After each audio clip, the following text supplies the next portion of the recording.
And so the time is fast approaching that I'm going to have to tackle this topic.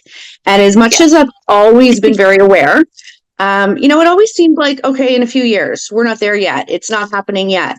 And there's been some circumstances that have come up most recently that I'm like, I think it's time, because I need to be in control.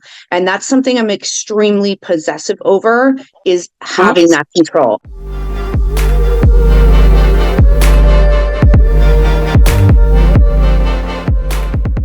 Welcome back to MUSE On The Mic. I'm Riley. And I'm Emily. Thanks for joining us on another awesome episode of MUSE On The Mic here on YouTube. Welcome, everybody. Make sure you like, subscribe to the channel. We always love our subscribers.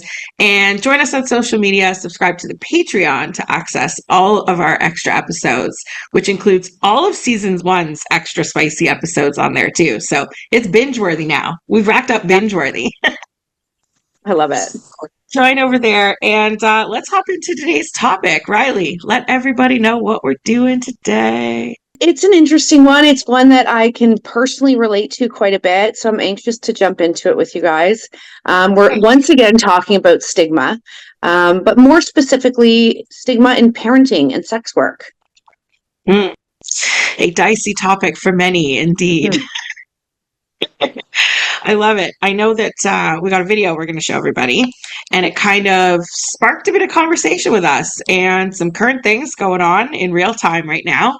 And I think it's the perfect introduction to people, or for people, in terms of what some of the challenges are when you're a parent and a sex worker or involved in the sex work industry, and kind of juggling, balancing, what do you say, what do you not say, who do you tell, who don't you tell? Oh, the many, many questions that keep people up at night. Hopefully this could also give others some insight too. And I know you have some thoughts on that as well. Yeah, I definitely do. And I'm really hoping that this episode, because a lot of the research that we've done, Emily has helped me personally compile, because I am, like she said, real time living in this era of my life in parenting.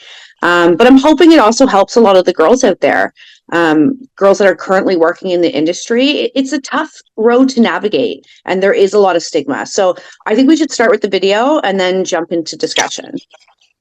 Wonderful. Let's do it. I've had people that find out I'm a stripper and they're just like, how do you do that and be a mom? And I'm like, I just am a mom. What do you do when you go to work? Someone who works in the ER and they see things that children shouldn't see, that doesn't affect their children, right? It might affect them, and I'm sure we deal with stuff that affects us on a personal level, but you put it together like every other parent and you do your parenting duties, and you come home and you kiss boo-boos and you cuddle.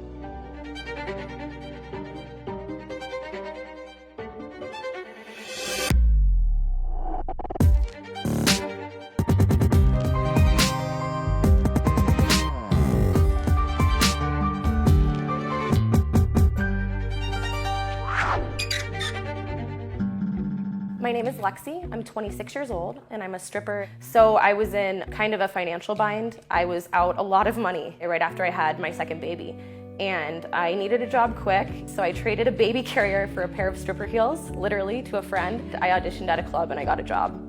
And I've been in love with it since, because I love the money I can make. I've never had a conflict morally with parenting and dancing at all. I got pregnant with my daughter when I was 19. I had her when I was 20, and I just fell in love with mothering. I homeschooled her forever. Being a mom is number one. It's everything, and it motivates it all. Obviously, I want to be able to buy my kids Christmas presents and take them to Disney World and, just do anything for them. If my kid needed a tutor or to go to a private school, I want to be able to do that. And I feel like it really improves my kids' quality of life. And money gives you opportunity. I don't care what people say about happiness, but it gives you opportunity, and that's really important for me. Christmas is always a big holiday. I make family vacations in Disneyland and Christmas a really big deal. And it's really how I know how to express to my kids that I love them, and I want them to have something magical, like memories. I want them to feel loved. I want them to remember a big, beautiful tree and presents.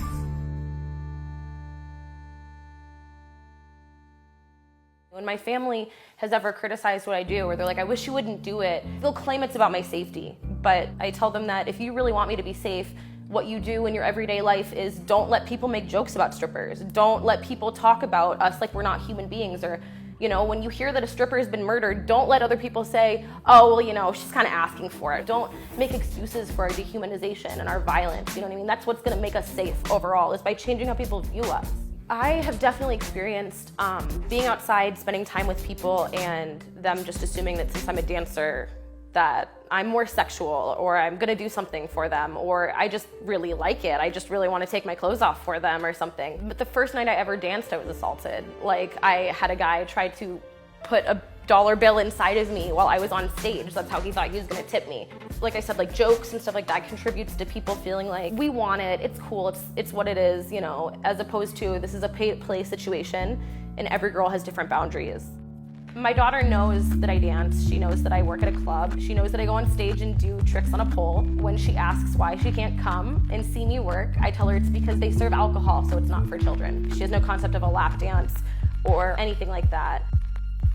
I like to be open because I'm not ashamed, and I want her to know. I don't want her to be embarrassed. I want her to hear from me, you know, what I do and what's going on, so that if one day somebody's like, your mom's a stripper, she's like, yeah, she's athletic, she's beautiful, she's confident, she's hardworking. My mom's a stripper for sure.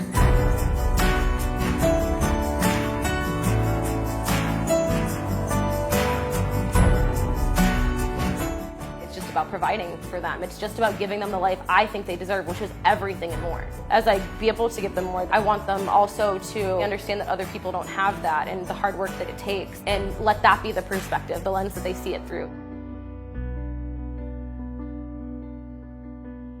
Well, I should say thanks to BuzzFeed for supplying that video to us. We got that on Facebook.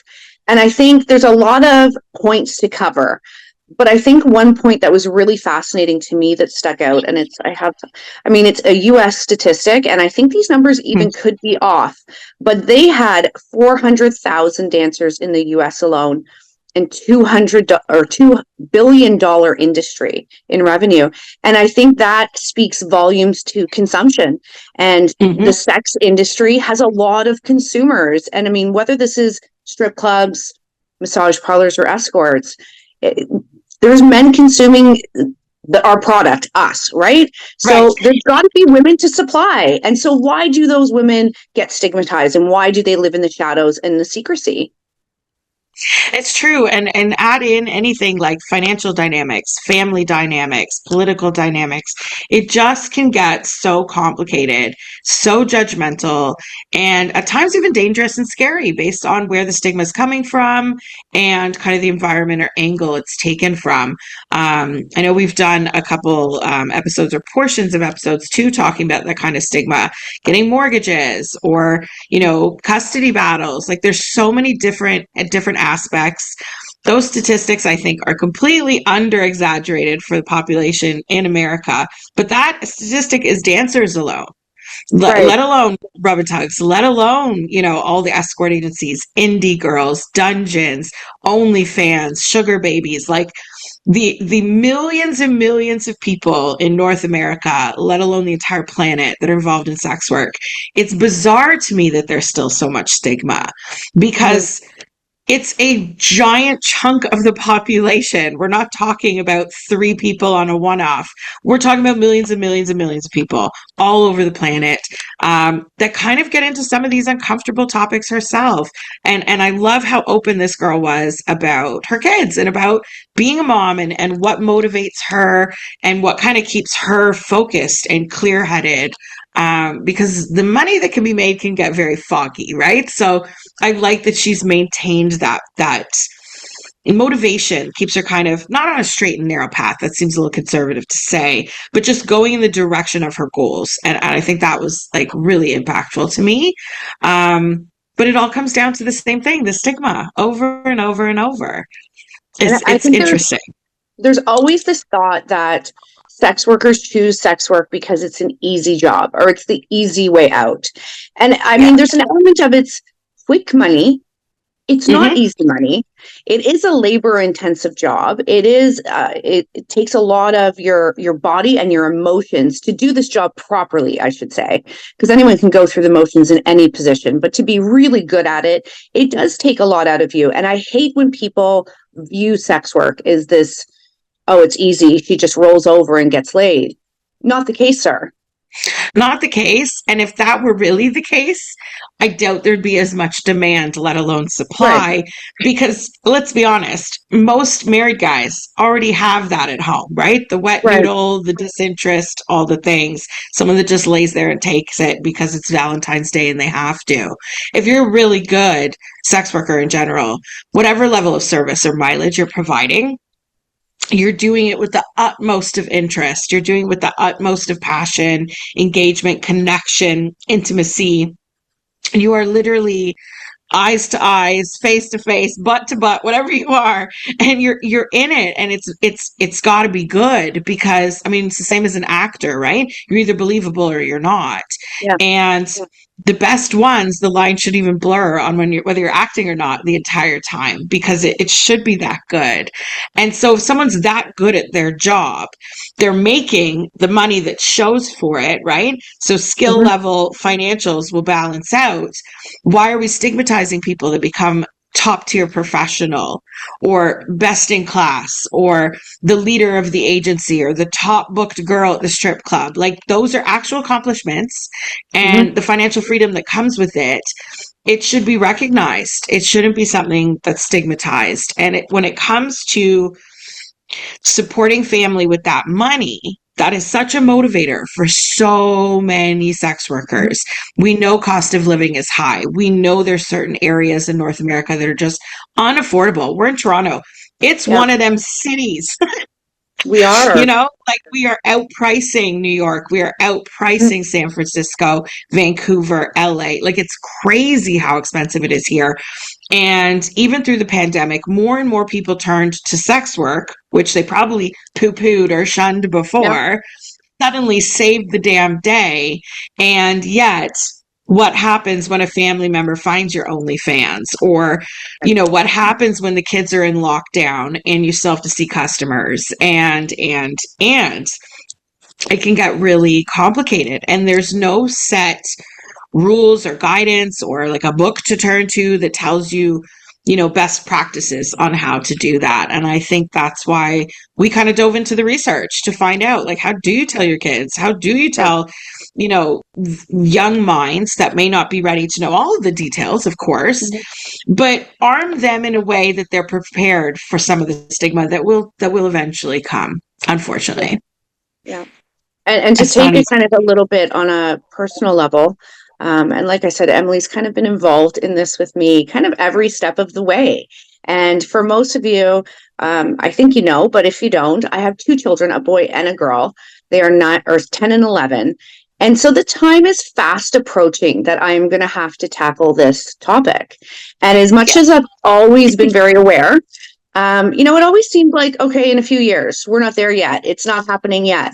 And there's been some circumstances that have come up most recently that I'm like, I think it's time because Mm, I need to be in control. And that's something I'm extremely possessive over is mhm. having that control. I will be damned if another person, child, adult, anybody takes that privilege away from me. I want it to be explained to them in a very child-friendly manner, really digestible to their age group, using all Yeah. the right adjectives that they can understand and, plant little seeds in their brain of positivity, because that's how I want it to be approached. And I think it's really difficult. Some people may look at me in a position of an owner, thinking, it's a better position to be in. You own the company, you Mm, don't work in the rooms. And fair point. But I also think, on the other hand, could it be looked at even worse that mm, you're the pimp, you're the madam, you're putting women in this position if you're looking at it through a negative lens, right? right. And the worst thing I think is a parent. The one thing I struggle with the most is I never want to cause my children shame or embarrassment, and I would Mhm. hate for them to be embarrassed of me.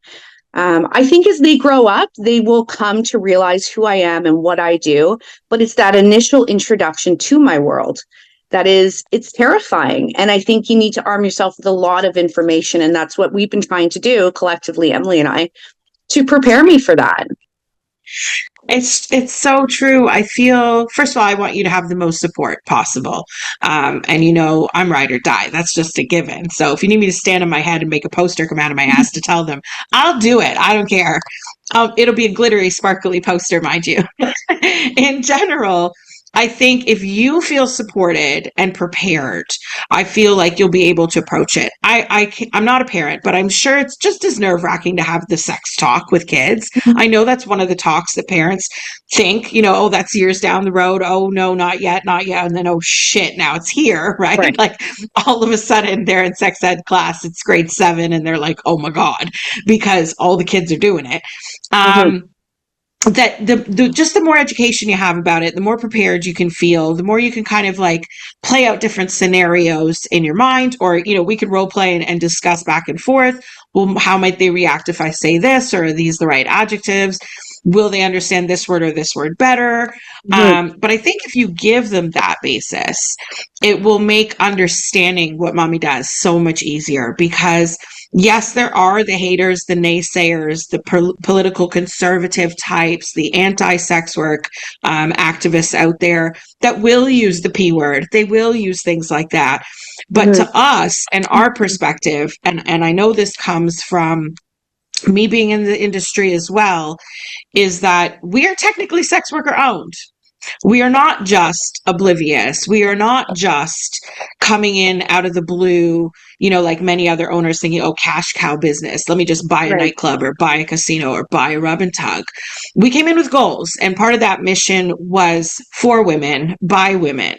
And I think that's really, really important. But having the empathy of the sex worker aspect of the experience really takes it to a different level. Is that something digestible for children at the age your kids are at right now?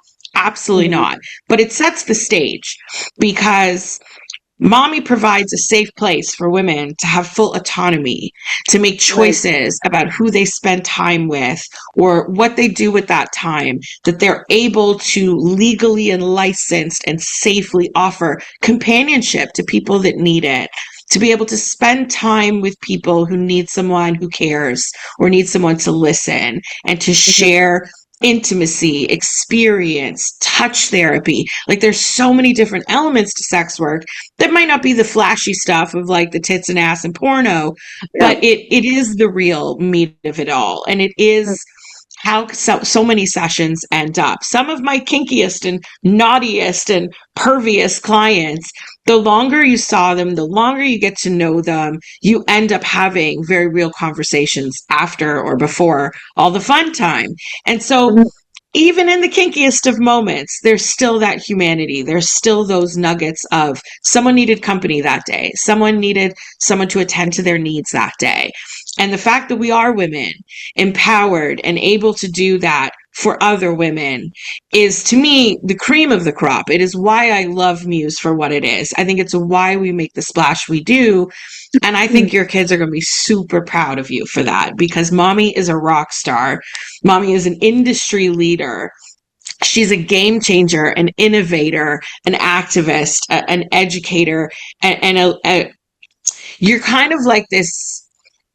Not that you're a mythical creature. You're not like Pokeroo. You're definitely there a lot. But the girls look up to you a lot, and they can take example, because we have a lot of moms on our team. And they can look at your example and your lead. And maybe, like you said earlier on about maybe some other workers will take something from this, but maybe they're going to end up in that same situation soon. And they could say, Riley, my kid just found a business card. What do I do? And you're going to be like, well, let's talk about it. Right. And every scenario will be different. Every child is different.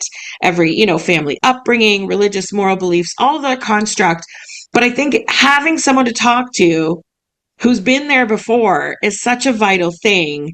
And we really learned in our research that there's not a lot of messaging out there from owners. No. Owners don't speak. We're so unique. Yeah. Hey, welcome back to Just the Tip. Today is less of a tip and a little bit more education. I was doing some research, and I found this actually disturbing, that the FDA actually has no bearing over the adult toy industry. I mean, it's a huge industry. How are they not involved? But in any case, a lot of the materials used in creating these toys are not body safe. They're toxic and they can actually be cancer causing. If this tip isn't enough, subscribe to Patreon for the whole thing. But I also think too, I mean, not to bring it to a sexist level, because it's not the point of this topic, but imagine you're a guy and you own a strip club. I'm sure that would look really cool to your son by a certain age or to his buddies. But again, there's a bit of, you know, sexist that you're a woman and you're putting women. And I mean, again, it's in the language, it's in the description, because it's the stigma that makes you ashamed or want to keep secrets. And that's part of the problem, because Emily and I were speaking before the episode. And I said, you know, it's funny because my children really haven't questioned me very much. And she's like, even with the name Riley? And I'm like, no, because they've always heard it. It's always been, I don't call myself Riley at home, but somehow it always, you know, gets said, or I'm listening to a voice note from staff or something, right? The cups in my cupboard, that they don't question it because it's normal to them. It's always existed. But I think the rest of it, because I've hidden it, because I've been made to feel that it's not appropriate. Like, listen, kids and sex work don't often go in the same conversation. It almost seems odd, right? So this stigma that is bred by adults, because if you take a child who doesn't have judgment, who doesn't have all of these outside forces, I don't think they'd look at it in a negative way. It's once you go out into the world that you become, you're ashamed for it, right? So I think it comes from the adults, and we need to change the view of adults. Because like this girl said in the video, the dancer, she referenced about her parents being concerned for her safety. And she said, well, if you really are concerned for my safety, then you would care about stigma and you would care to have these conversations, because that's what keeps me in the shadows. That's what keeps me not being able to speak up or speak out. And it is so true. It really does. And I don't think this pod will change the world, unfortunately. But really, if we just made a better effort to recognize sex workers as individuals and respect what they do as a career and take that stigma away, it would put our children, let's not pass that down more generations. Just like racism, children only racist because they grew up in a house that was the language. So it's got to change somewhere. And as much as I can control my home and the way we speak about things and what I value or don't value, unless, you know, the world falls in line, it will always exist.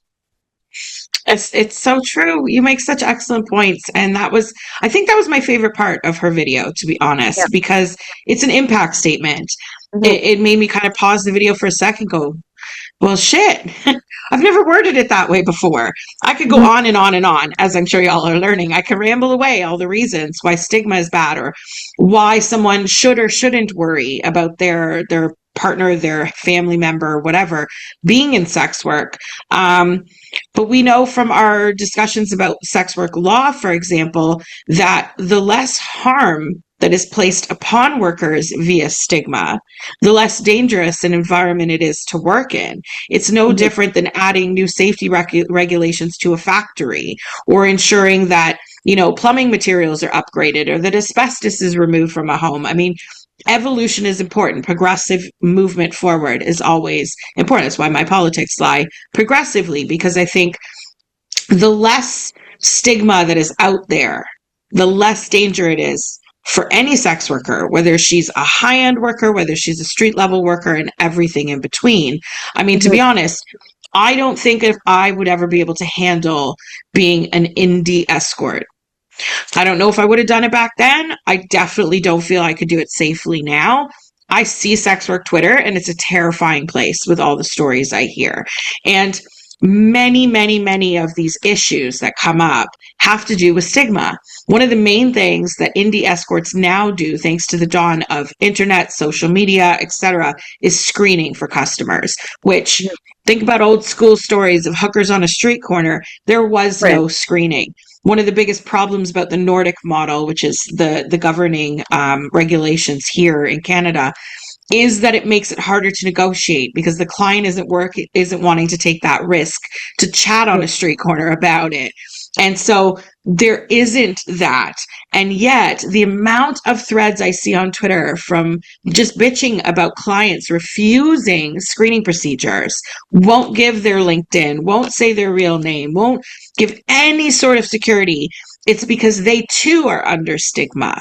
And so that breeds the shittier clients, the more risky daredevil clients coming more forward, and the good ones moving backwards into the shadows. And it literally goes against the grain.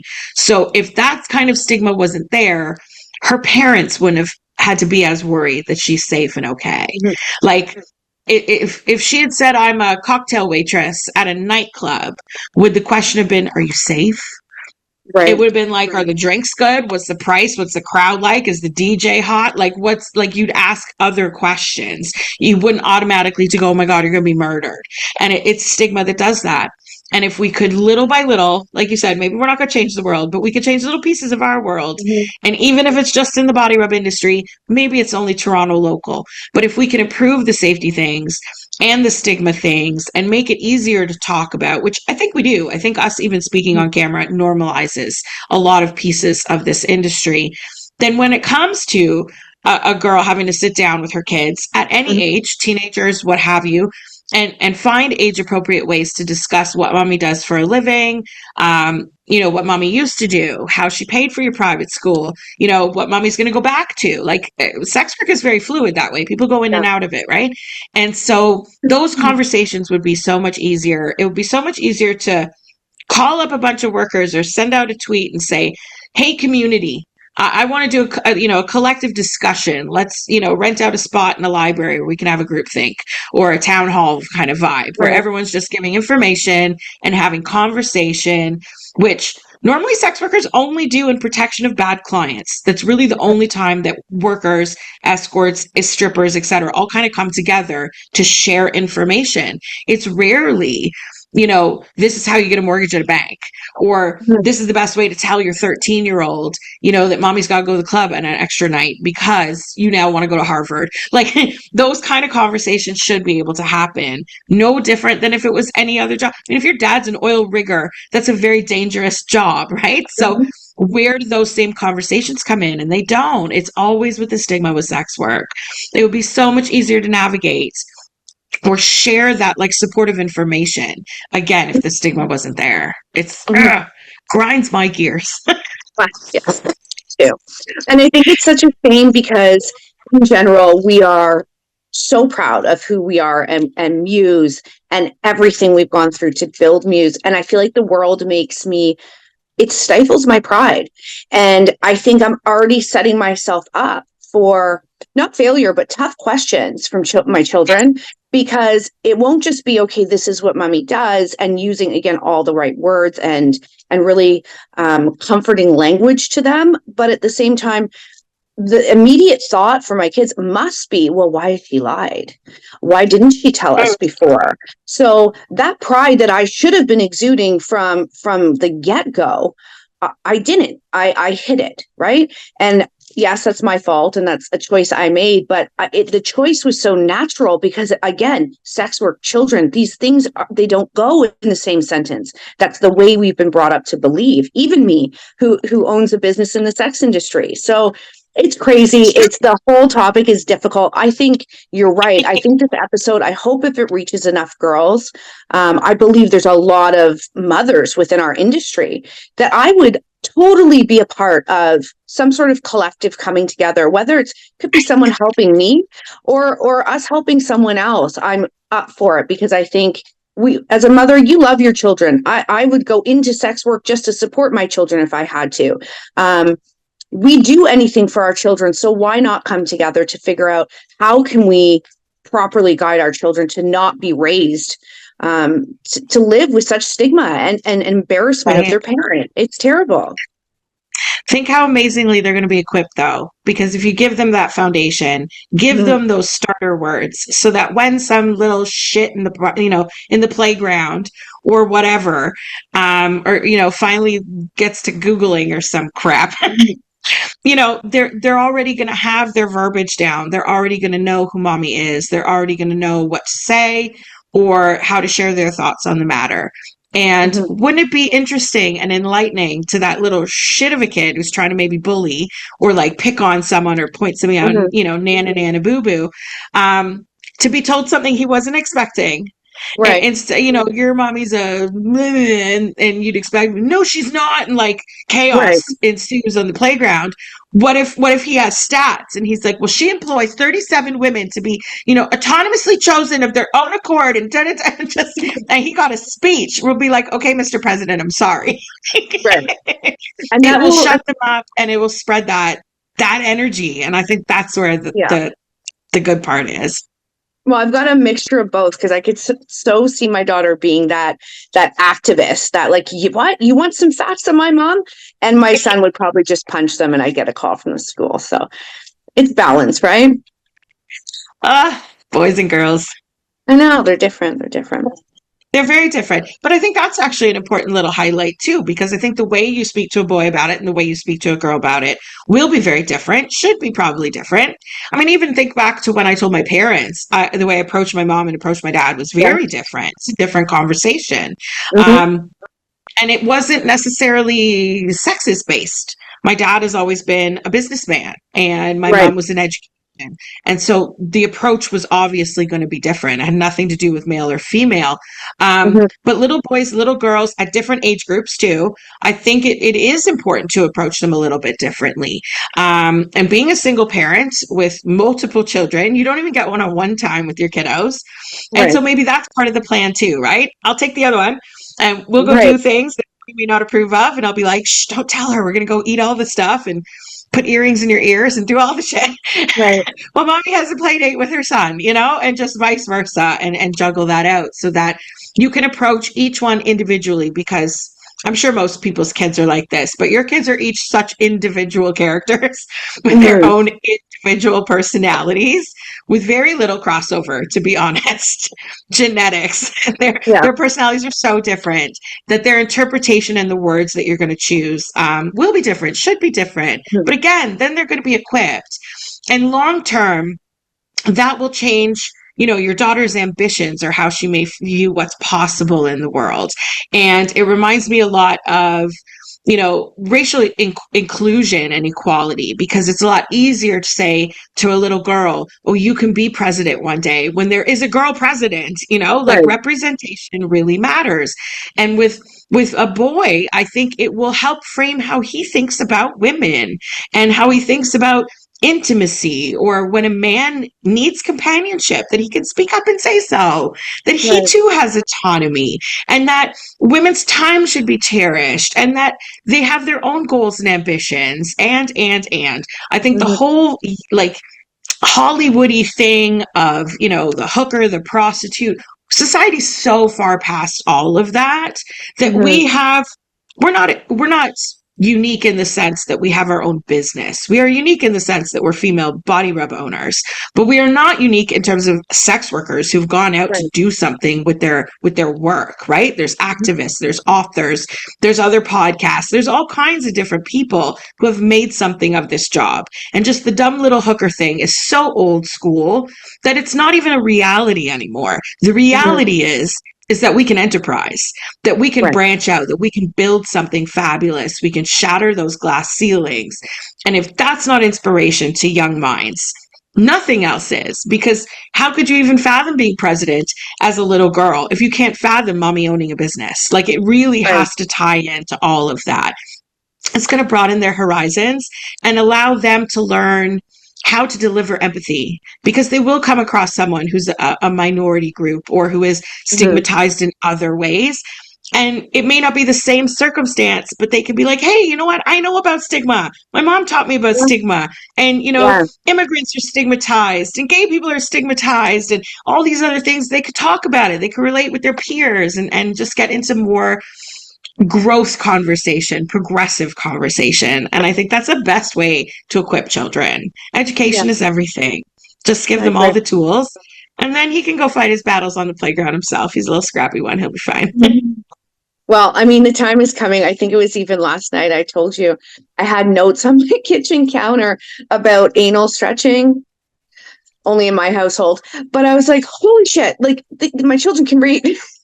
And run and dive for the counter before they get there. So the world is getting tricky. The time is fast approaching, and I'm so thankful for that always puts in the work and helps me out. And I'll keep you guys posted how this goes and breaking this stigma. Yeah, let's do a follow-up episode about that, because we're like how the conversation went. It's like the birds and the bees on steroids. 3 weeks later. We'll see. You're going to be great. I love it. I think this was an awesome topic to tell the people about. I hope it opens so much discussion. And I hope some sex workers themselves drop in the comments and let's chat about it. Or slide in Riley's DMs, because she might want to have a little coffee with you. For sure. I was going to say, find me on Twitter. And if you've been through this and you have some advice for me, I'm begging. I want it. Give me all the advice. Absolutely. Absolutely. Let's pool the resources of the community, because I'm sure there are thousands and thousands of women that can relate. Absolutely. I love it. Well, thanks guys for tuning in on this just beautiful discussion. I love these kind of things because it's the stuff no one talks about. Let's talk about it. Make sure you like the video, guys. Share the video. Subscribe to the channel, of course. Follow us on social media. You'll find it all in the caption below. And we will see you on the next episode of MUSE On The Mic.